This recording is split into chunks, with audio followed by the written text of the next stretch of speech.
Find the point which divides the line segment joining the points -1, 7 and 4, -3 in the ratio 2:3.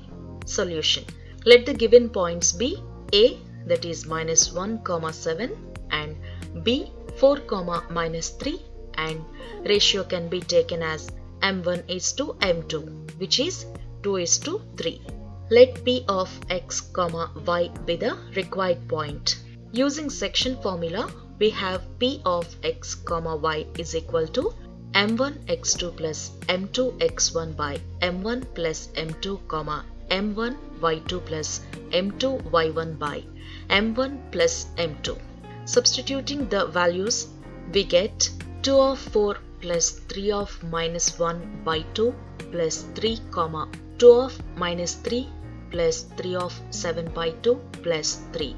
Simplifying this, we get 8 minus 3 by 5, -6 plus 21 by 5, which is equal to 5 by 5, 15 by 5. By simplifying this, we get 1, 3.